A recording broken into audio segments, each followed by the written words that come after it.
Масератито запленето во акцијата Керозин и уште 4 цистерни од истата акција добија нови сопственици. Овој автомобил Масерати Гран Туризмо, произведен во 2008 со само 18.000 поминати километри, бил продаден за околу 45.000 евра, потврдуваат од Агенцијата за управување со одземен имот. Откако предметот Керозин добил правосилна судска пресуда, агенцијата го огласила за продавање, а Бирото за судски вештачења направило проценка на автомобилот за почетна сума за електронското надавање.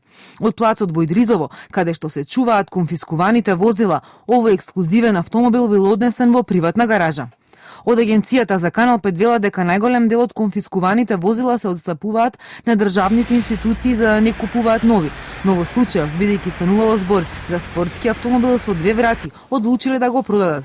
Според директорот на агенцијата Башки Мамети, досега на државните органи им одстапиле над 110 возила кои биле конфискувани со правосилни судски одлуки.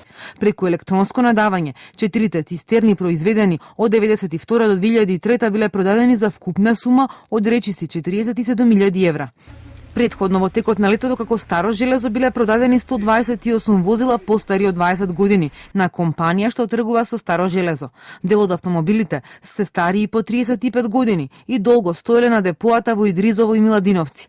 Според задолженијата од владата, агенцијата ќе продолжи да продава стари дотрајани возила, вели директорот Башки Мамети.